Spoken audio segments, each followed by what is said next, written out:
Hi, Hunter Hastings here. One of the tenets of value creation is its dynamics. The world is constantly changing.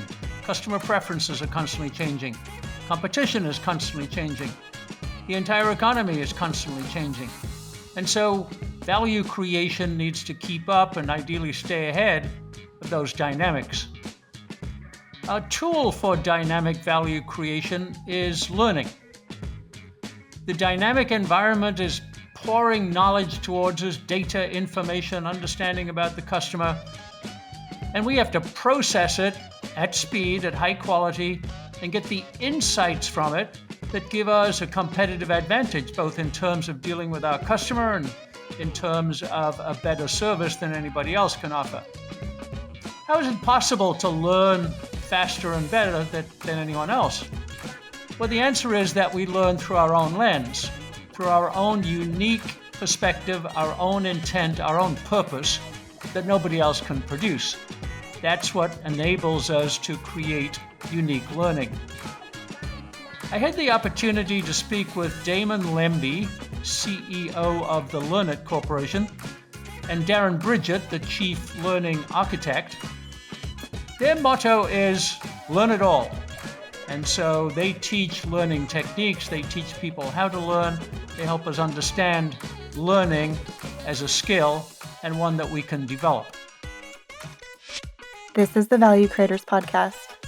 Value creation is the sole purpose of any business and every business, and for all of us as entrepreneurs. Listen to great value creators as they share their successes, trials, and lessons learned. Join us as we explore how to think as value creators, how to act as value creators, and how to view business through the lens of value creation. Hello, and welcome to another episode of the Learn It All podcast. Here you go. In 2022, a shocking poll revealed that only 40% of young people today support capitalism. What's driving this generational shift?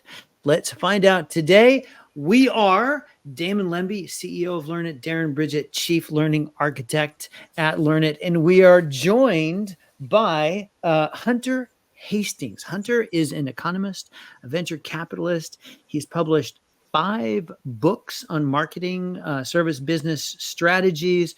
He is the host of the Value Creators podcast, and today we're going to get into one of those books, in particular, Aberrant Capitalism, the Decline of Customer Capitalism. Hunter, welcome to the show.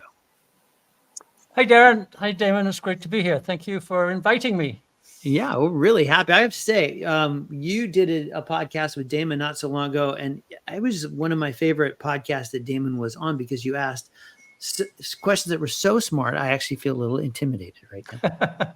Well, it's one of our highest rated episodes, so Damon was the star. Oh, that's Thanks, good. Hunter. Yeah, good. Very diplomatic too. All right, Hunter, here's the question just to get us started. I just gave a very brief intro. Could you tell us a little bit about your background? Yeah, so as you say, I'm an economist in the sense that that was my education. My professional track was marketing primarily, first with Procter & Gamble, which makes household products, and then in various consulting industries. I found my way to Silicon Valley to lead a startup in marketing automation back in the days when we thought that if you put enough people, money, and computers in a room, you could solve any problem. And that was fine until 2000. It was a bit of a crash, but we exited. We made a corporate sale, and then I started my own consulting company on the subject of global branding, which was hot stuff back in the end of the 20th century and the early 21st. And then I became a venture capitalist. I joined a venture capital fund called Biala Venture Partners, which is seed stage, which means that the entrepreneur has a business model, but it's not quite yet proven in the marketplace. So you're funding the scaling and the proof and the learning, to put it in your terminology, that will get you to the next level. So that's been great fun. We've had a lot of success. Hunter, it's great to have you here today. Talk to me a little bit about what inspired you to write your newest book, Aberrant Capitalism. But as Darren pointed out, young people are starting to lose trust and faith in capitalism, or at least the polling says so. So that data that you talked about was from a 2022 Pew poll. And as you say, more young people express a favorable idea about socialism than about capitalism.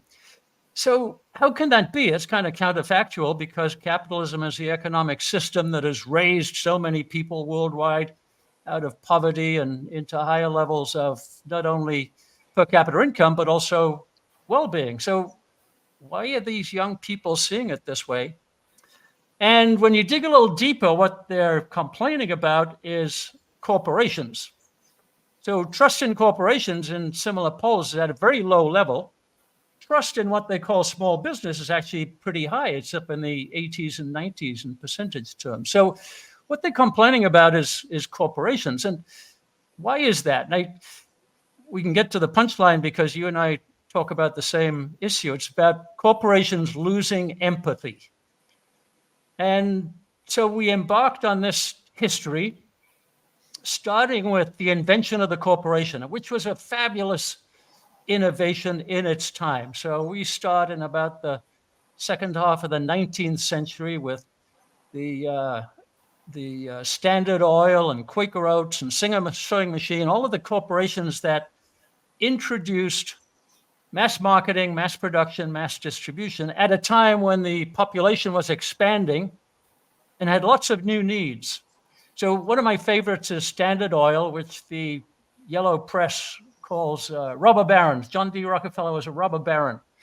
But in fact, what he did was brought affordable illumination to the people in the American states, and also eventually in Europe, who needed light. They needed light to work in the evenings, to play with their kids, to educate their kids, to just continue life after it got dark. So that's just one example of increased well-being while driving the price down. The price of kerosene came down 1,000% over the short period of time. So, true value, better life at a lower cost. So these were great entrepreneurs. These are individuals who saw this need and acted to meet it. What happens is that the entrepreneurs leave, they die or they retire, and management takes over. And the story of the 21st century is that or the 20th century, I should say, is that the management started to have different goals than the entrepreneurs. And those goals were control. They were consistency and planning and those kinds of things. They created hierarchical organizations where people took orders, like the military. And that eventually became bureaucracy. And bureaucracy is just the enemy of value creation. It's not good for anybody, the people who work in it or the people who are customers of a bureaucracy. And then finally, I'll get through the story very quickly. There was another twist at the end of the 20th century, which we call financialization. This idea that the purpose of the corporation is not to maximize customer value, but to maximize shareholder value. And what happens there is you start to focus on benefits for a narrow sliver of the population. Let's call it the financial sector. And it's, it boils down to a few big banks and the BlackRocks and so on of the world. And they're calling the shots at these corporations more so than the customer is calling the shots. Now, obviously, the corporations need the revenue, so they solve problems to talk about that, and they get revenue for doing so, but they lose this empathy with the customer, letting the customer drive. So that's a long story compressed into a short period of time for today, but there's hope, and that is that the new business models feature a direct connection to the customer. And one of the heroes here is Jeff Bezos, who talks about working backwards from the customer. What does the customer need? And then can I reverse engineer that into a product that helps them with that need? And he's always been a thought leader. He's gone as a CEO now, and we'll see if Amazon carries on that way. But the hope of the modern age, and the hope for entrepreneurs everywhere, is that this direct connection to the customer becomes the data that drives value creation. We have a whole new value creation engine. So that's the exciting part. So how would you explain the concept of customer capitalism? That the purpose of a business is to create value for a customer. So value is an experience that meets your expectations of better well-being. And so if you can run a firm on that basis, you can, as Jeff Bezos says, work backwards from the customer, build the infrastructure to address that need, and then the market rewards you. The market is a reputation machine. You have to maintain your reputation. We call those brands. It's a improvement machine because there's always competition to improve the customer's well-being. And to a certain extent, it's a financial machine. You've got to make a profit to reinvest that into innovation and so on. So it's a flow backwards from the customer. I really like that image. Whereas a corporate capitalist approach is from the producer outwards. How can I build the factory? How can I get the product into the marketplace? How can I set my prices in a way that makes me a markup that becomes a profit? It's all a flow towards the customer. And customer capitalism is the reverse flow. It's a flow from the customer. The customer has all the energy, all the power, all the influence. The customer drives value. That's the difference. And in your book, and I think you talk about self-management and the concept of flow, right? Is that essentially what we're talking about here? Yeah, so the book identifies the challenges that grew up with management all the time, over time, the top-down controls, and the employees in a company that have the most value based on that model that we just discussed are the ones closest to the customer. So how do I empower them? How do they get to gather the data from the customer?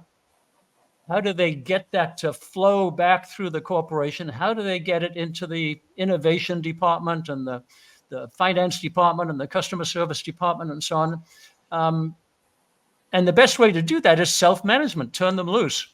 And we're beginning to understand that better today. We think about teams where you've got multiple individuals working together to help create value for customers, as opposed to divisions and hierarchies and so on. And this direct connection to the customer that I talked about enables that self-management because the data flows in and the people who see it first are the ones closest to the customer and are working on that customer satisfaction issue. So I think self-management is the future and no management is the way that the old hierarchical corporations will go. It seems surprising to hear somebody who does venture capital to be critical of management, because I think that that's your guarantee with an investment of money that if the company's being well managed, you're in good shape. But let's get into what you mean about management more specifically, because I'm sure you have an answer. And I wanted to look at a little bit the history that you talk about, because you're championing this idea of customer focused capitalism instead of thinking about shareholders and managerial capital. And it's this entrepreneurial ethic is the thing that was a good track until we got sidetracked with corporations and this managerial efficiency attitude. And you have a very interesting timeline for that. But when I read about it, it was a little bit confusing, because if I go back to Henry Ford, before the World War, and Taylorism, I mean, that was all pretty early 20th century. Still kind of overlap with Robert Barron. I mean, when did the managerial efficiency take over and start to really ruin? Because I think of the Industrial Revolution as really thinking about people as cogs in a machine. That seemed very managerial. That's a big part of it. You mentioned Taylorism, and Taylorism, the ghost of Taylorism still walks, Darren. He's still around, where you reduce people to the role of machines. How quickly and efficiently can I do this particular task or job, and then how can I link it to others and get to the final output? So that's about control. Mm-hmm. It looks at people as a cost, right? We're thinking of people as a very variable cost. And that became very sophisticated, what they called in the second half of the 20th century, strategic planning. So you put a fancy term on it. That's people at the center trying to control what the people at the interface with the customer are doing. How much time they spend on the phone, for example. That was a famous controversy in customer service terms, where the efficient manager says, reduce the length of the phone call as much as possible because that reduces costs. What that means is that the customer service rep is fobbing off the customer. They don't want to talk to them. It'd be much better to extend the length of that phone call, improve the relationship, and have a better kind of experience for the customers. That's a good example. And management still looks at things that way. But there's opposite ways to do it. So one of the famous consultants of the latter half of the 20th century was Peter Drucker, and he preached the gospel that the only purpose of a company is to create a customer and then keep a customer. That's not about efficiency. You can always figure out how to manage costs later on. The customer decides what they'll pay, and then you decide what the costs are to implement that value. So management has always been about control, reducing costs, efficiency, and there's a role for that. I mean, we don't want to waste, but it's not about focusing on customers, not about empathy. It's not about change when the customer changes. So you talked about entrepreneurship. When we look at entrepreneurs, when we put money into a company at the seed stage, the one thing you know is that it's going to change, that the business model has some unexplored parts in it that needs to be adjusted, it needs to be adaptive. And so an entrepreneur is somebody who can make that change, can make that switch, can come back to the venture capitalist and say, hey, you invested in this business model, but it turns out to be the wrong one. We're going to go this other way based on what we're hearing from customers. So management is a horrible thing to impose upon an entrepreneur. Now, when a company gets big, you've got to be able to do both. We call it being ambidextrous. You've got to manage for efficiency once you've figured out the value proposition. But that can't be the leading role for a corporation. Entrepreneurship has to be the leading role. I like that. This reminds me a little bit, Hunter. I was just having a conversation with a gentleman, a VC, and he was talking about a previous organization he worked for where they had the ability to hire some of the top talent from Harvard, from Princeton, wherever they considered like the smartest people in the world. But the problem is they'd hire them, they'd put them in, and they'd put them in a box, and they really control what they were capable of doing. And one of the reasons why he left that firm was he's like, because we're wasting the talent and the ability because management wanted to control what people have to say and to do.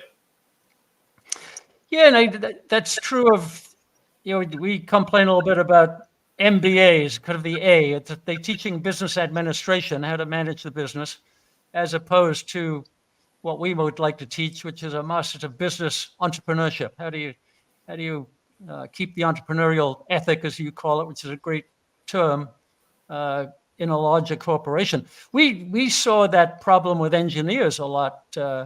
Engineers are wonderful people. They're creative. They write great lines of code. But if they can't see the customer, if they can't think about the customer, if they can't empathize with the customer, then that code is not going to be as effective or as valuable as it could be. And so it's the customer experience through the code.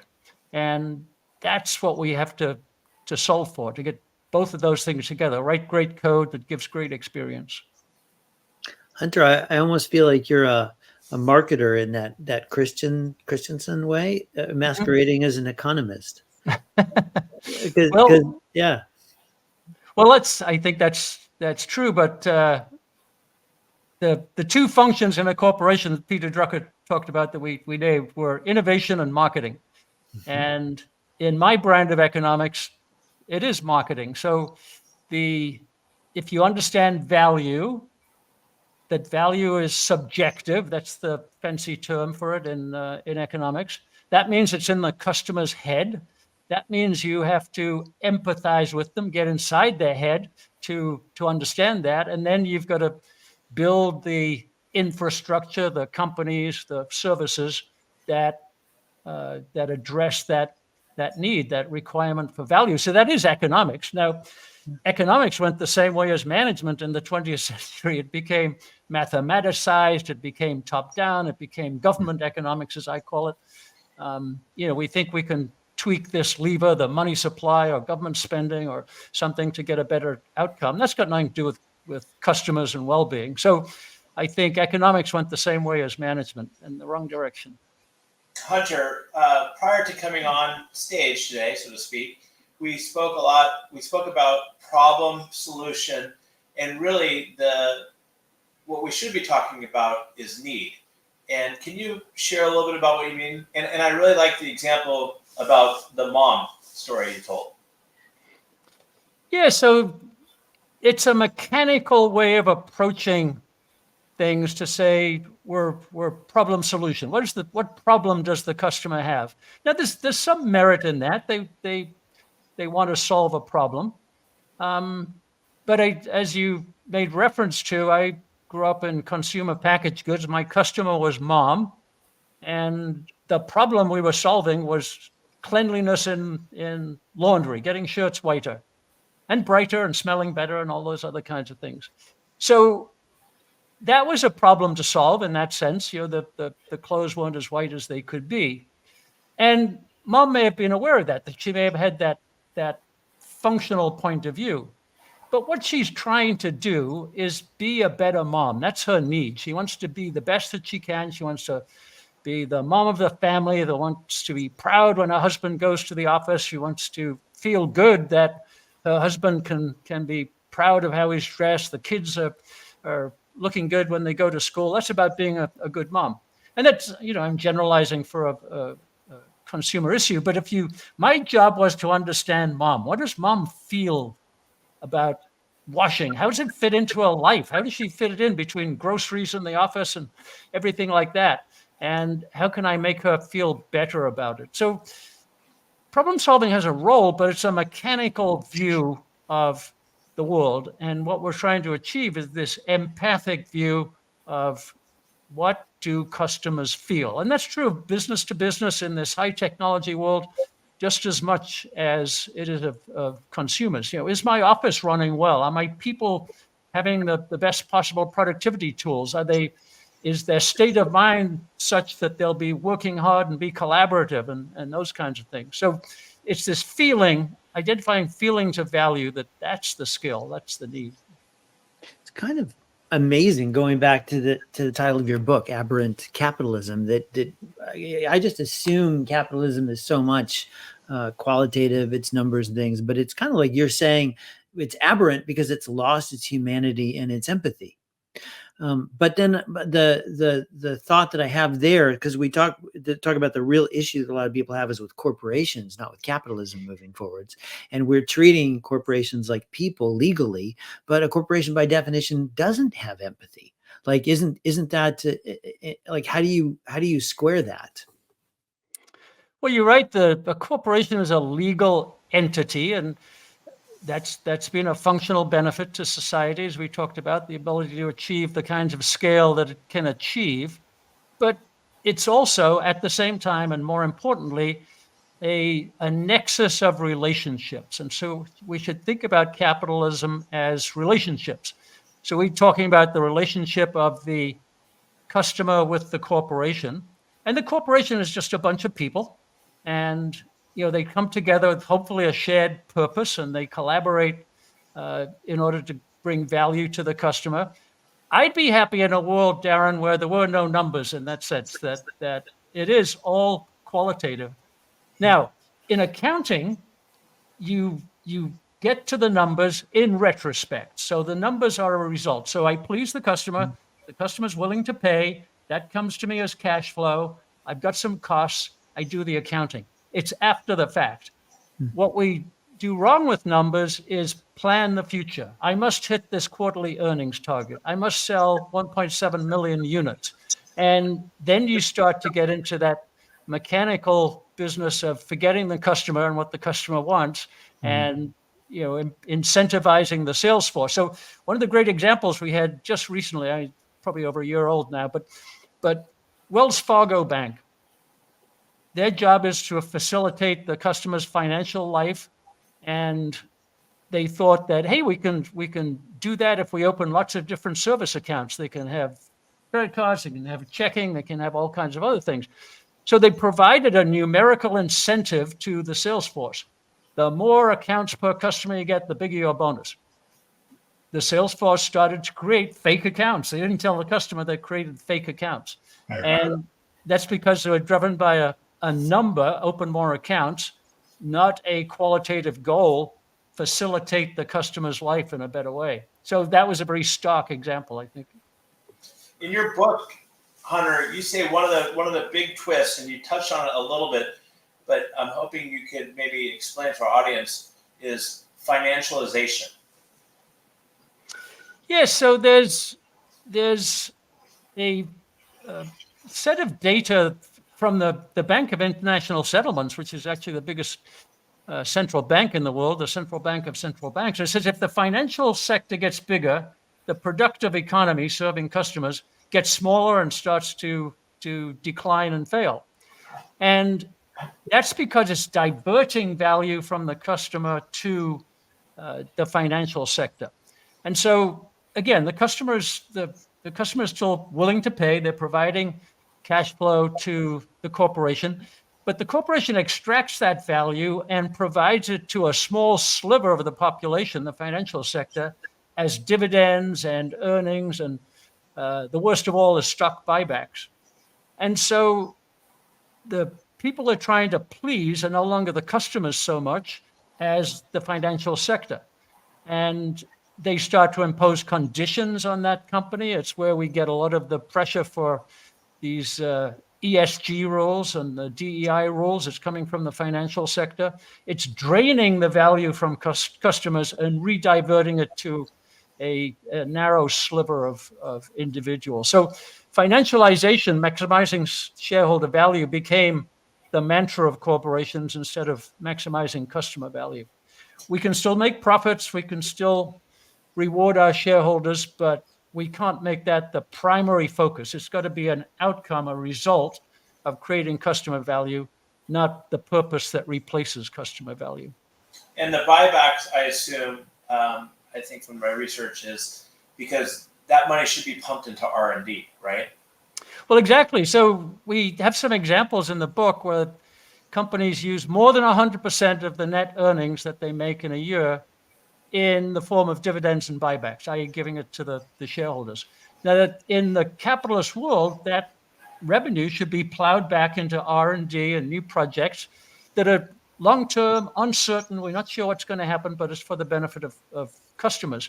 If they're buying back shares, then they're not investing in that kind of experimental innovation and R&D. So it's again, the customer who pays the price. Hunter, such fascinating stuff. I mean, it's even more surprising conversation than I expected to have. As you paint this picture of where we've fallen, that we're paying attention to the wrong things. You know, it's like the wrong things are in charge, like the financial markets and things like that. And we need to flip it back to the customer, and we need to really re-inject empathy back into how we think about business and economies. How do we do that? I assume maybe there's a business education component to that. Like what's the future? It's certainly not going back to robber baron times. Exactly. Right. What is the future? Well, there's two parts to, I think. One is understanding economics in a better way. Now, I know that's not family dinner table conversation, but it's what drives a lot of corporations now. And the economics we have is misplaced. It's about this: we can plan the economy, we can turn this dial and the output will go up. Whereas the economics that I think is much better is it's about the customer, it's about feelings, it's qualitative, as you said, Darren, it's subjective. So how do we understand that as economics? And then how do we translate that into corporate operations that delivers the goods and services to the customers as they want them? So it's a qualitative mindset, not a quantitative mindset. You still got to do the accounting. Mm-hmm. So it's changing the way of thinking. We're all taught to focus on math and calculation and mechanics and engineering and so on, all of which are important.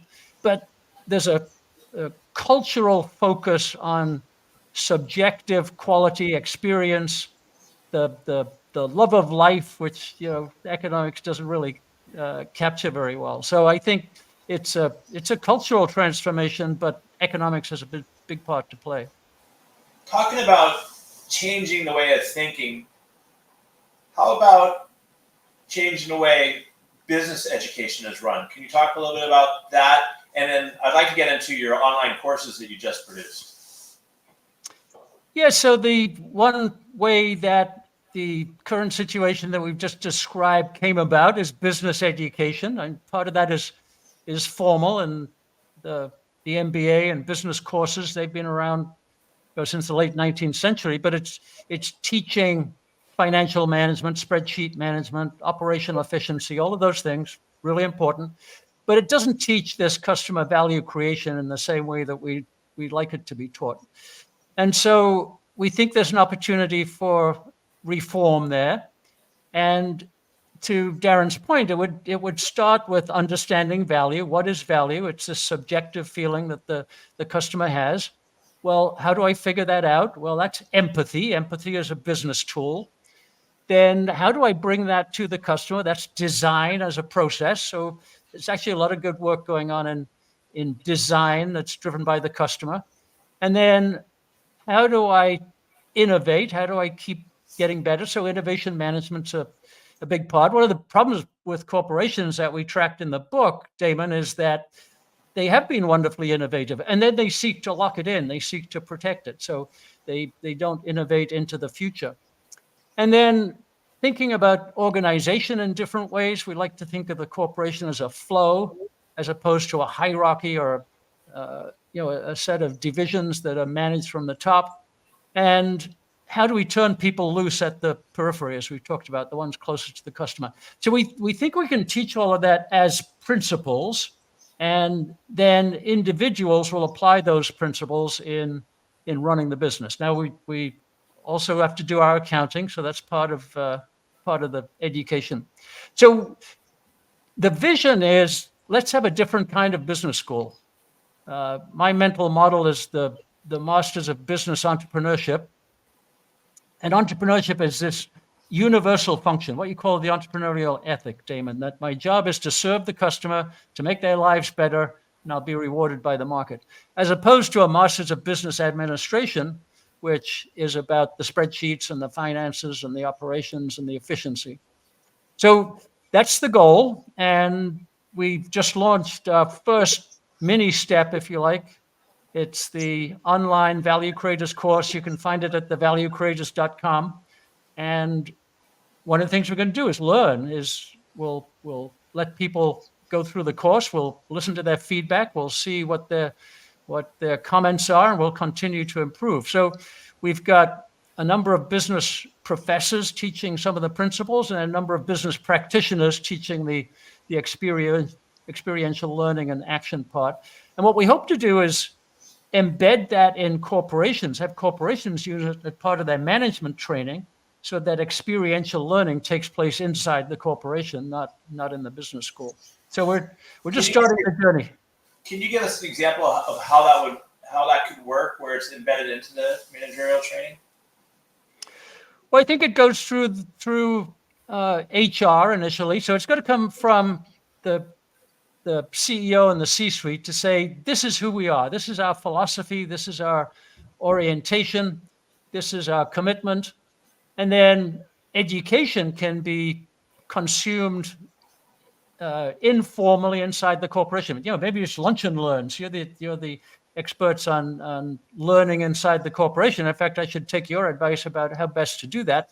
But make it informal, make it easy to consume on the desktop, make it a discussion group that says, how can we apply this? You talk all the time about learning groups and adaptive learning and active learning. We've got to find the right ways to do that. So embedding the principles in the most easy to consume way possible, and we're saying that's online, and then making it experiential through application. How could we actually use this to change what we're doing at the corporation? So we've got a number of corporations who are thinking about starting this route, and we hope to continue down that path. Hunter,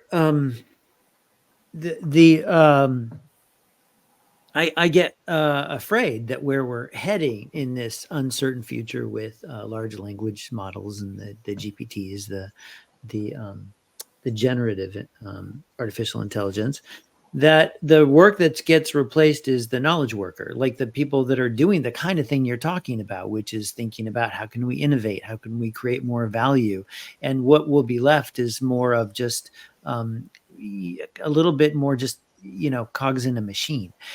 Are we heading to a future that will give us increase our humanity, our contribution in organizations, or is it going to be in conflict with each other? Well, I'm an optimist on that front, Darren, although clearly we don't know at this point. We embrace the uncertainty. But here's what I think.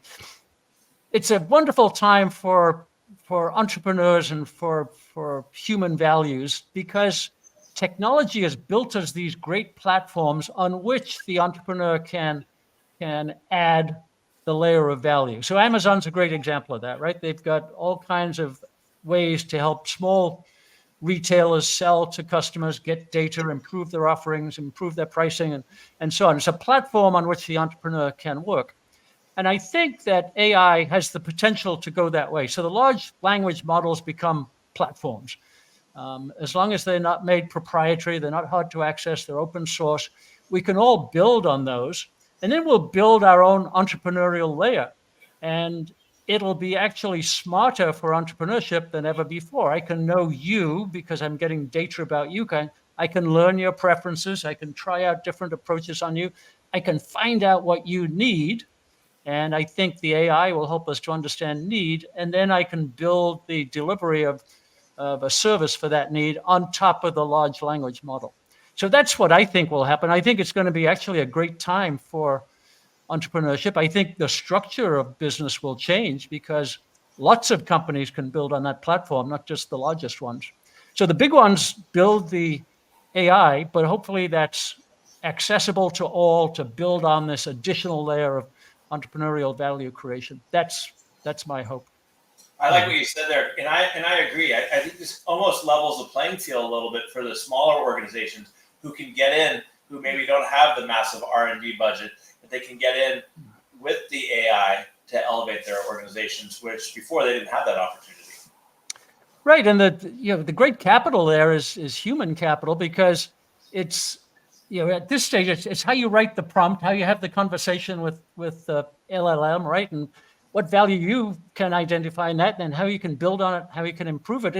It's individuation. Every conversation with ChatGPT is individuated, so every run is unique, and that's how value is created. So I'm a big optimist and fan of where that could lead us. Hunter, I got one last quick question.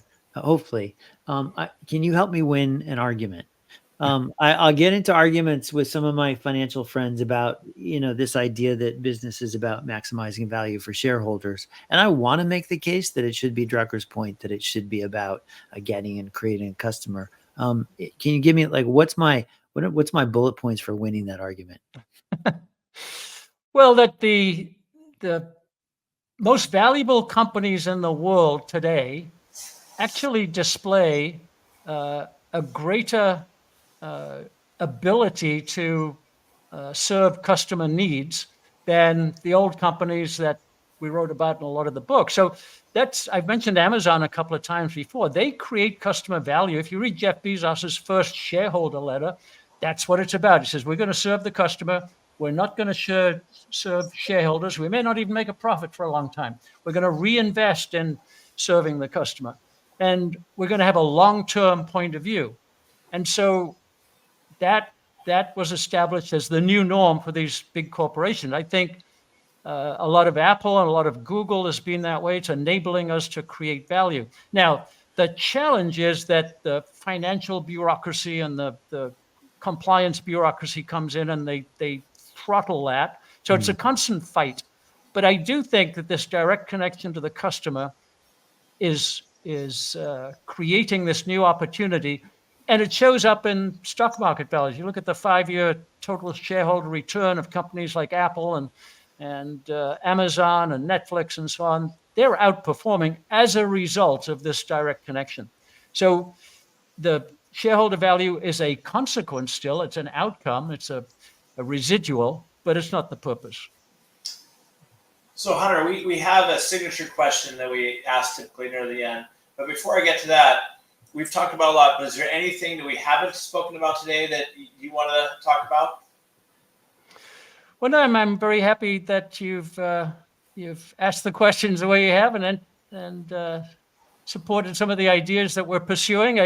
Another time we might talk about economics, because there's several flavors of economics, as we've hinted at, and I'm a fan of some of them and not the others. But no, I think if we can get across this idea of capitalism as a positive producer of well-being for customers that makes a profit as it does so, that we can get that word across to the whole world, that we can get these 18 to 29-year-olds to realize that, hey, capitalism is helping me and I can help it, and I should participate. That's the good goal, I think.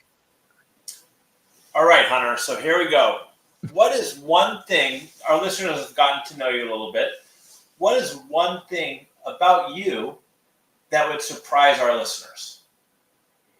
We've had people come on and say that they, Darren always likes to say that they're an undercover Trekkie, or that they studied, I don't know, flowers. Meteorology. Yeah, we had a closet meteorologist once. That was surprising. I am an addicted fan of soccer, specifically the English Premier League, and specifically Newcastle United, which is the team in the town closest to where I was born. There's a super interesting element which we'll just touch on, but they've just been acquired by the PIF, the Public Investment Fund of Saudi Arabia, which is a great example of capitalism helping consumers by making my Newcastle United team better and more entertaining and better able to win the Premier League. So that's my addiction. I'm up at 4:30 on a Friday morning or Saturday morning here in San Diego to listen to the English Premier League on TV. That's great. Have you been watching Welcome to Wrexham? Yeah, I love that. I think that's fabulous. It's terrific, isn't it? Another piece of capitalism at work, Darren. Yeah, I know, right? And it's like you like. Well, Hunter, it was really fabulous to have you on the show. Thank you so much for being here. Well, you're a great host. I'm a big fan of yours, Darren, but also of Damon, since I've known him before I met you, and the whole learn it approach, the learning company, becoming a learning company. I wrote a blog post, Damon, after we talked, which is every company should become a learning company, but it's not that easy. I gotta go find it. Yeah. I'll send it to you. But you're inspiring, and I think learning it's very much a qualitative, subjective approach. How can I learn better about the customer? So I love what you do. Thank you. Thank you. Well, speaking of learning, I think we learned a lot today about the value creation approach to economies, to the world, to your own businesses. What I learned, I think, is that that 40% of young people, they're not necessarily wrong in that we've kind of lost our direction. Maybe not even necessarily just corporations, but we have to. There's a real need to bring empathy and reshift our focus when it comes to business more towards this entrepreneurial approach. A big shout out and thank you to everyone who tuned in today. If you enjoyed the show, please subscribe and tell your friends. And remember to stay curious and keep learning. Thanks, everyone, for being with us today. Have a good day, everyone. Thank you. This has been another episode of the Value Creators Podcast. Thanks for listening. You can visit thevaluecreators.com for links and resources related to this episode, and check out hunterhastings.com for more content on entrepreneurial business management based on value creation principles.